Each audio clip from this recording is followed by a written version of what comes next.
Welcome to Keeping Up with Our Community, a podcast for and about Romeo Community Schools. Each week, we will invite different guests to share insights about some unique aspects of our schools.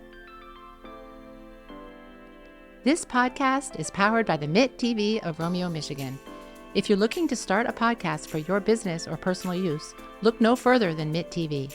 They can get you access to equipment, a production engineer, and you can even edit your podcast. That's all right here at the MIT TV of Romeo, Michigan, and you can contact them right now via email at mit.tvromeo@gmail.com. That's mitt.tvromeo@gmail.com. Hello, my name is Marianne Brush, and I currently serve as the Communications and Marketing Supervisor for Romeo Community Schools. It is my pleasure to introduce Episode 7 of the Keeping Up with Our Community Schools podcast. Today's episode will focus on the district's kindergarten through 5th grade English Language Arts curriculum, Amplify Core Knowledge Language Arts, or CKLA. With us are Mr. Rob Murray, Executive Director of Teaching and Learning, who will take over as host in a minute, and two of our elementary principals, Lisa Wycheck, Indian Hills Elementary Principal, and Dana Hepner, Washington Elementary Principal, along with literacy coach Noelle Kazmarzik. I will now turn it over to Mr. Murray to begin the discussion. Well, thanks so much, Marianne, for turning the episode over to me. And thank you to Dana, Noelle, and Lisa for being here today. As Marianne said, we're here to talk about our new to us this year ELA program, Amplify CKLA. We're really blessed to be able to be sitting here having this conversation. Over the last 7 or 8 years, we've really had kind of a hodgepodge of work that we were trying to do from an ELA perspective, using the balanced literacy model that we found just doesn't help as many of the students as we hoped that would. So this switch to structured literacy with a knowledge foundation is going to be awesome. We're really starting to see teachers become comfortable and students just learning, right? And progress is coming. We know over the next few years, we'll be able to have a firm grasp on how far the program has taken us. We do have a few topics that we want to cover. And I think this first topic, Lisa, maybe you can help us with, what is Amplify CKLA and how does it differ from what we were doing prior, as I've kind of mentioned? Yeah, so as you've mentioned, Rob, Amplify CKLA is a literacy instructional program that follows the structured literacy approach. And that differs pretty significantly from the balanced literacy model that we were using before. We called it Reader's Workshop in Romeo before. And in that old program, a lot of the learning relied on student discovery of patterns and language and text through their own exploration of self-selected books. And so while our teachers did a lot of good work in that model to support students, the results for students varied widely, as I'm sure you can imagine. I mean, some kids were choosing to read the same Diary of a Wimpy Kid book every single day for 3 years. And so you can only get so much out of that type of model when kids are doing so much of the selecting on their own and when it relies so heavily on self-exploration. And so we realized, several years back that there were some inherent pitfalls to this balanced approach. And as a district, we took action. We started to adopt some supplementary programs in order to pull in some direct instruction of phonics and other early literacy skills for our youngest learners. So rather than having one systemic and systematic program kind of that accomplished everything, we had many different programs, different terminology, and the like. Right. Yeah, I think you called it a hodgepodge. Yeah, sure. Which was probably or a mutt, right? Yeah, pretty kind explanation. And it was because we were trying to take action, and our teachers were trying to take action to continue doing good things for kids and to help kids learn. And the more explicit instruction we started bringing in, the more success we saw with our youngest learners. And I think, what's that thing you always say, Rob, that it's just so simple, it just might work? Oh yeah, when teachers get better, students get better. It's right. So simple, it might just work. Right. If it does. Yeah, and so we saw that, we were providing explicit instruction, kids are learning, light bulb, right? Mm-hmm. Well, now we have a complete structured literacy approach in Amplify CKLA that provides direct and systematic instruction, not just in one or two areas of literacy, but in all areas of literacy. So with Amplify CKLA, and parents are seeing this as they see their kids' work come home, our kids are getting explicit instruction in phonemic awareness, which is learning how the sounds, how to manipulate sounds in words. They're getting direct instruction with phonics, which is now putting that letter, sound, symbol together to make meaning. They're getting grammar instruction, which I think there's some big cheers out there for that, as well as spelling, vocabulary, of course, reading and listening comprehension, writing skills, and that list goes on. And it's a systematic program that pulls all of those components of literacy together in a structured way. And the science behind that model, it's been around for decades. It's not new. This is a new program to us. And it's backed up by brain research too. So it's also backed up or supported by a kind of foundational knowledge structure. There's this assertion out there, and we've seen the research to support it, that kids, adults who know more are actually better readers. So how is this knowledge piece baked into CKLA? Yeah. So when we think of teaching kids to read, we often think of decoding, and that is actually learning the mechanics of reading. And that's a huge part of becoming a skilled reader. But an equally important part of becoming a skilled reader is developing language comprehension. And what that really means is having a base of knowledge about the world, being able to understand a wide breadth of topics. And so what's really cool about the Amplify CKLA program is that there's these knowledge components woven in through all levels of the program, so that students are building this very strong foundation of background knowledge that they can draw upon as they read new texts. And so when I think about the importance of this, I kind of bring it back to my own life. And I think about how, I don't know if you guys ever do this, but sometimes when I'm sick, like I have a little cold right now, if I'm wondering why I'm sick, I might go do that like deep dive online. I, start with WebMD and then kind of keep reading, what is going on? What's my ailment today? And sometimes you kind of run across actually one of those like scholarly journal articles from a medical journal. And I don't know about you. I'm not in the medical field. I'm a very good reader, but I don't know the first thing about medicine. And so if I fall into one of those articles, it's all in the abstract. Right. Well, if I fall into one of those articles, I often find myself being hit with a ton of medical jargon, and suddenly it feels like what I'm reading doesn't make any sense at all. And so if I had background in the medical field, I'd be able to read that text. But without that background, it makes it really hard to access that text in a usable way. So when I think about this with our kids, what we're trying to do through the Amplify CKLA program is to educate them with a broad base of topics to help build their understanding of the world around them. And that broad base kind of deepens as the curriculum spirals. So I was just going to say, that's a really interesting point that you bring up, Lisa, about the medical journals, because, I think of myself as a very good reader as well. But when there's something technology based that I'm trying to understand, or will this hook up to something else? And, I hand it over to my husband, who's an engineer, and he can completely understand the text and explain it to me. But when I read it, I can decode every word, but that does not mean that I have any idea what it says. Right. It doesn't make you a skilled reader in technology. Sure. And so with our kids, it's not that we're trying to necessarily get them to understand deep medical jargon or technological jargon, but trying to help them build that base of understanding.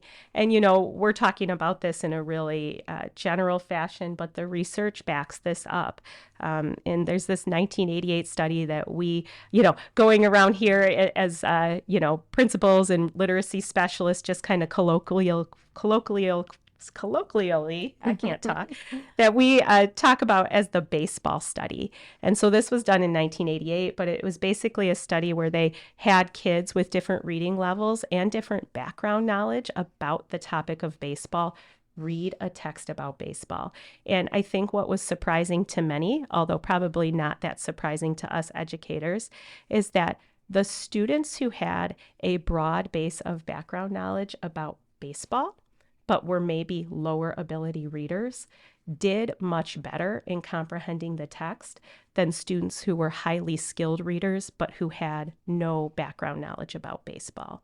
And so we talk about that as the baseball study, but we see examples of that come to life in our classroom every day, where students who have a stronger base of knowledge about the world are better able to access more challenging text and understand it. And ultimately, that's what we want out of our skilled readers.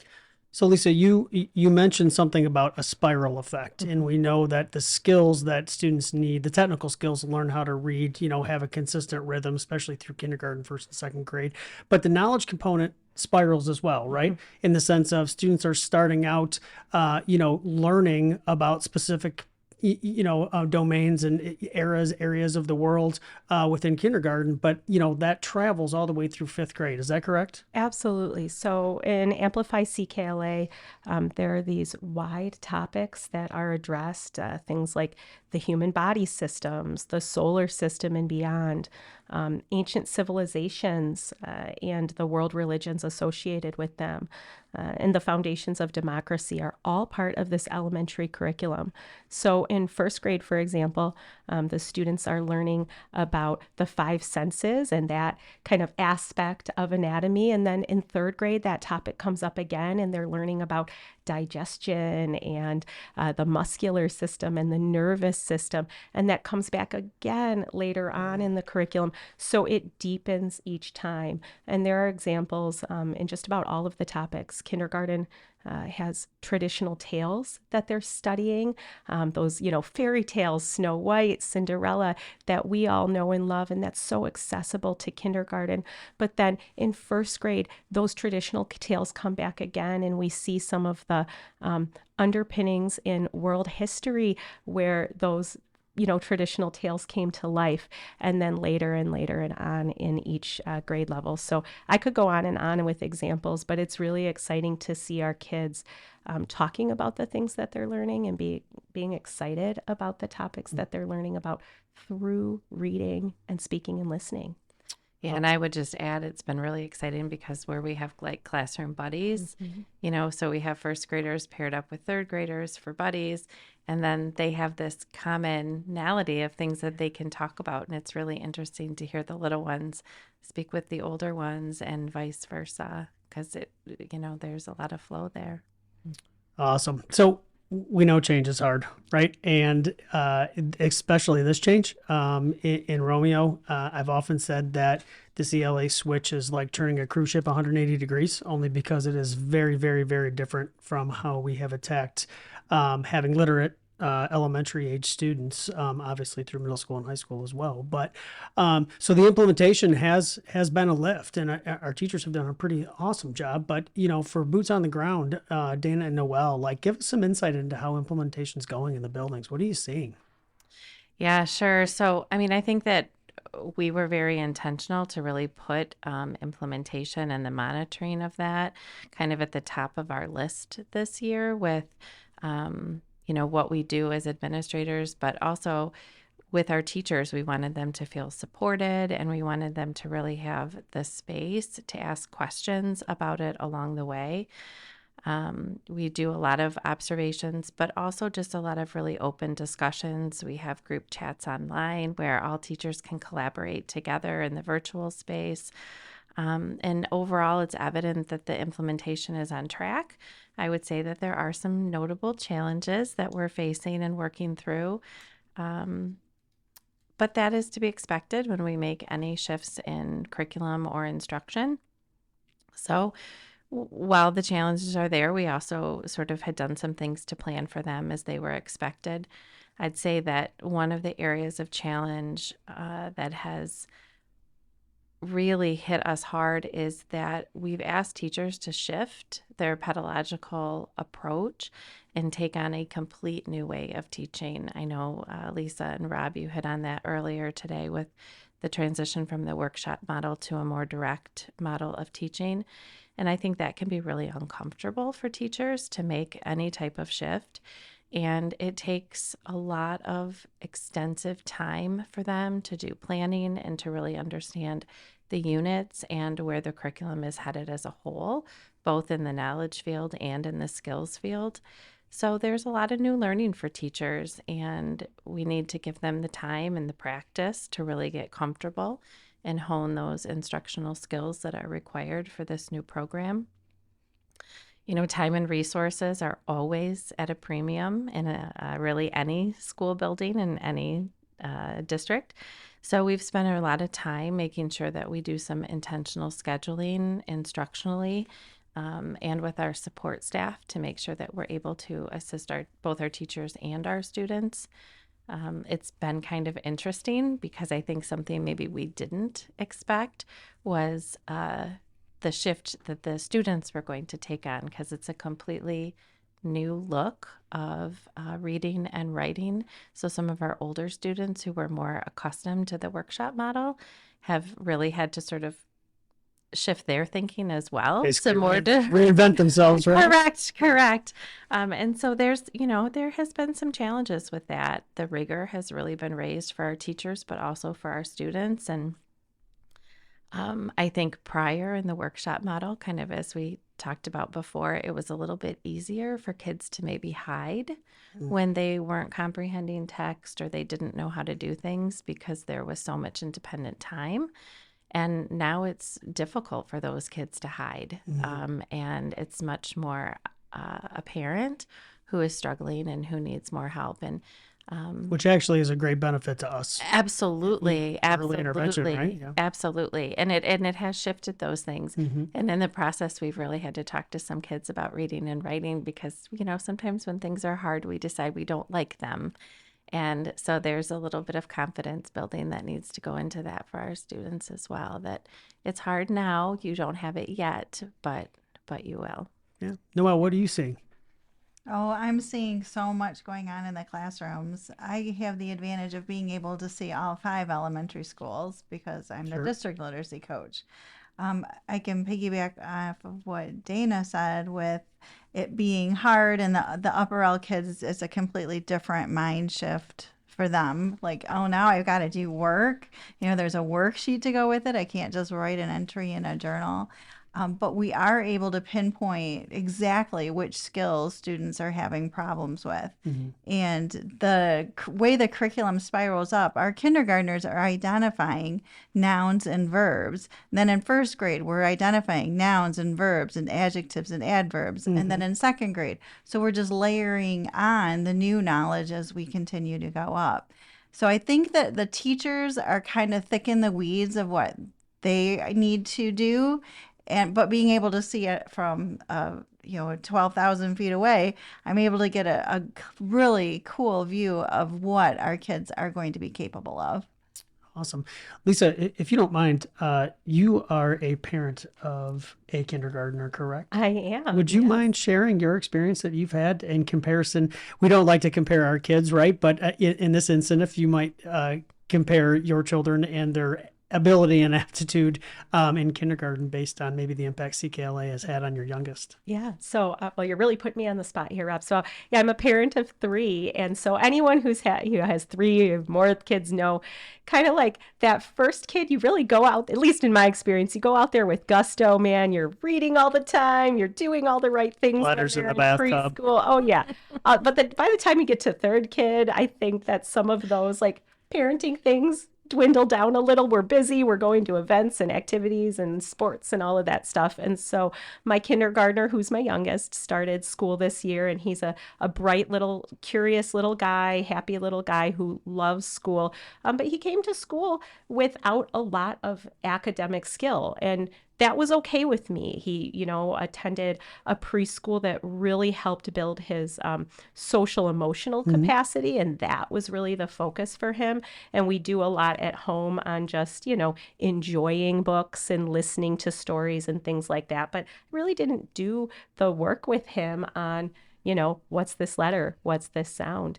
And something that was pretty amazing to me and apparent from the very start of this school year is that he was just soaking in and continues to just soak in every lesson that his teacher is teaching. So as they introduced a new letter, he would come home and be able to know that letter and its sound. As they began introducing words, he was able to read those words. And that astounded me because my oldest son went into kindergarten with a lot of code knowledge, as we say. He knew a lot. He knew his letters and sounds. He knew some sight words. But it was probably not until much later in the spring of his kindergarten year that my now middle schooler was actually able to read some words and phrases on his own. But my kindergartner came home this November, being able to read some words. He sat down at our kitchen island one night with one of his take-home pages, and I'm listening to him as I'm cooking dinner, and I'm like, are you reading? Did you memorize that? No, he was reading real phrases because those letters and sounds had been systematically taught to him, and he had been practicing them in a deliberate way with his class. And I mean, as a parent, it sold me. And now I continue to see him growing and learning as each new topic is presented, as each new phonics and phonemic awareness skill is presented. And I think Noelle said it a few minutes ago, those kindergartners are identifying nouns and verbs. He's doing that too. And that's not because he's the principal's kid. Right. He didn't really come in with any of that. That's because of school. So after you had this revelation at home, right? The next day you went to school and talked to his teacher, right? Yeah. What did she say? She said, it's amazing. That's happening with all of my kindergartners. And then you talked to your other kindergarten teachers, and what did they say? It's amazing. It's happening with our kids too. I mean, it was kind of this crazy thing. At first I was like, maybe this is just my kid. And so, I shared it with his teacher, and she was like, yeah, they can all do it. Up to the letters we've taught, they can read them. And all of my kindergarten teachers said the same. And then we got our winter data back at Indian Hills, and our kindergarten data was phenomenal. So it's true. We had a similar story in third grade. When we started the CKLA this year in third grade, I remember specifically sitting down and having a conversation with my third grade teachers who took one look at the readers that the kids had and went, there is, we have never had kids be able to read this type of text. We are nervous. We're going to try, but we are nervous. And I would say within maybe the first 2 months of school, we revisited that conversation, and it was a completely different story. It was, oh my gosh, these kids are reading this and they are interested in it and they are learning so much. And it just has to do with that really direct approach of instruction with lots of scaffolding built in to support those kids. And so kindergarten, where we see a lot of growth a lot of times. And then even in third grade, we're having similar conversations of kids just getting things that they were not able to accomplish prior to that.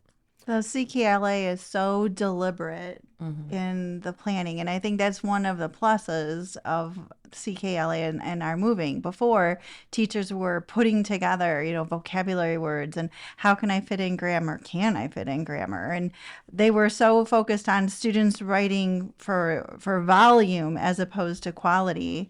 And you can write a good paragraph. You can write several good paragraphs, right? You can. Sure. You can. So being able to deliver this program to our teachers, while it's a lot of work at first, I think that I know they appreciate having the vocabulary that we need to teach before we start the selection, the vocabulary to teach as we teach the selection, that whole before, during, and after reading, and then the activities that support it. It's very comprehensive. And I think that's a huge difference from before, because Noelle, you talked about how teachers were putting a lot of things together before. Teachers were working really hard, and they continue to work really hard. But now I think the shift is, instead of working hard to find things to do, they're working hard to like bridge the gap between where we want to take students and where students are starting with us. So I think they're able to focus that really heavy work in the right direction right now. Awesome. So we kind of touched upon topic 3, through some of the conversation we've had already, but this notion of early wins, right? It's important and significant change to help those impacted. So, in my mind now, it's building administrators, it's coaches, it's teachers, it's students, find early wins to maintain, the momentum and kind of flatten that implementation dip, right? Not make the change as difficult because we can see progress. So again, based on, your time in and around the instruction, what are some reasons for celebration already? We know that we're not out of the woods by any means, right? There's still a lot of hard work to do, but it's always great when you can find some success early on. I think one of the things is that teachers are learning along with the students with this new curriculum. For example, the solar system is something that kind of goes across the grades. And I was in a 3rd grade room and they were talking about the 4 inner planets and the 4 outer planets. And I didn't know there was a difference between the inner and the outer. The inner planets have a hard surface. The outer planets are all gas giants. So the teachers were like, I didn't know that. And then I didn't know Pluto's not a planet. Why isn't Pluto a planet anymore? Oh, and you ask the kids and they can tell you why Pluto's not a planet anymore. And just to be able to see the 3rd graders are doing a unit. The 1st grade just ended. So it's like, hey, 3rd graders, go talk to the 1st graders and find out what's happening. So just building that buzz in the building that all of us are learners is, I think, a win for sure. Yeah. And I mean, Lisa touched on the data. I think we are seeing that, our preliminary data is showing some positive effects. We know that it takes a while for program implementation to really see the full trajectory that we can take it. But, our teachers also need that positivity of seeing sort of the day-to-day wins, because that helps them keep going in the work that they're doing. And, our teachers are witnessing that kids are holding deeper conversations around what they're reading. Students are really interested in the topics. We hear them talking about it in the hallway, in the cafeteria, when they pop into the office. They want to share little tidbits of things. So there is an excitement there that is sort of, I think, pulling some people through, the hardness of starting something new. Vocabulary knowledge is really on the rise. It is incredible to hear the language that students are using, and I think that is a huge component of this program. Huge component of knowledge acquisition, right? Absolutely. And that reading comprehension piece, because even if you can decode a word, if you don't know what it means, you're not going to comprehend the text, even if you can call the word out. So, I think that those are some strengths that we're hearing a lot of conversations about. There's a really nice connection between the reading and the writing parts with CKLA.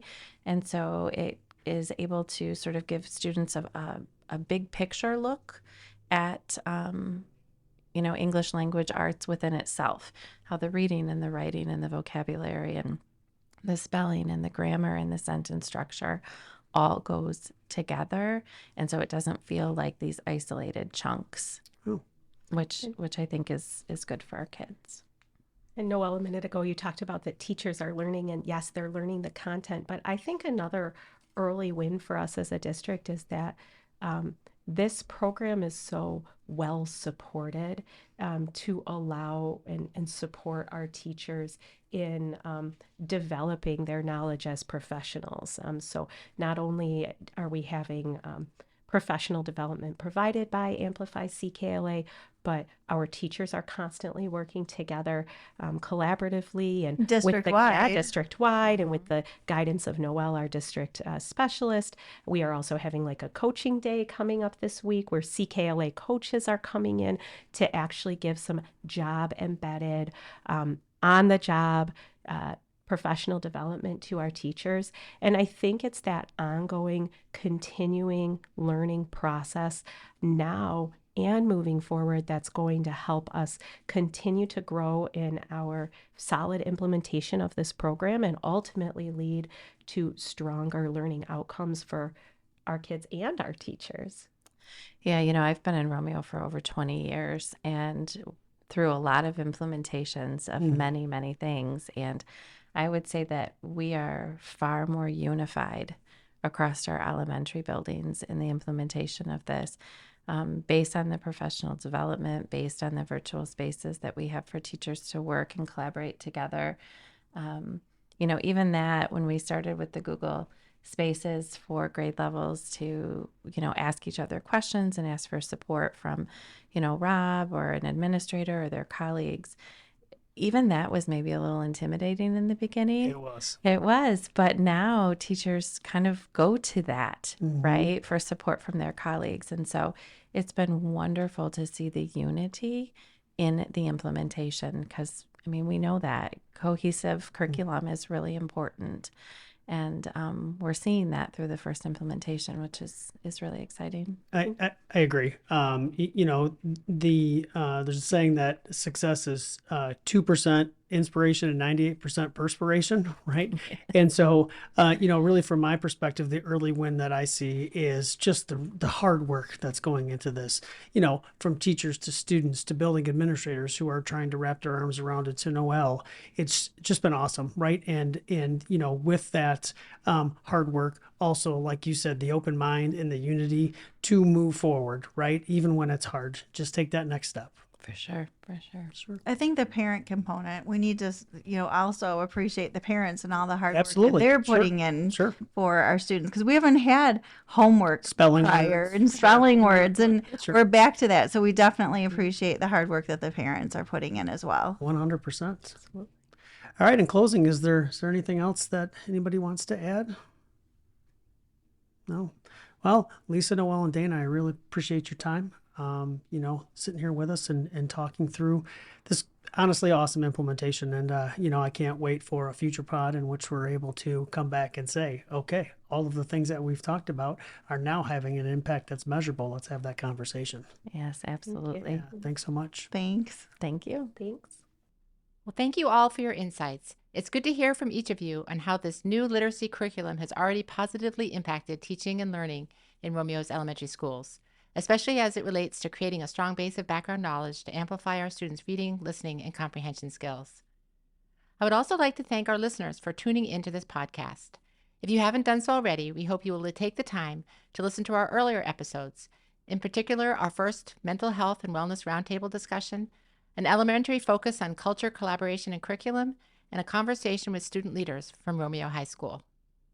Next up, we will hear once again from our mental health professionals. The topic for our second mental health and wellness roundtable is anxiety. Thank you for joining us, and tune in next week to keep up with Romeo Community Schools. This podcast is powered by the MIT TV of Romeo, Michigan. If you're looking to start a podcast for your business or personal use, look no further than MIT TV.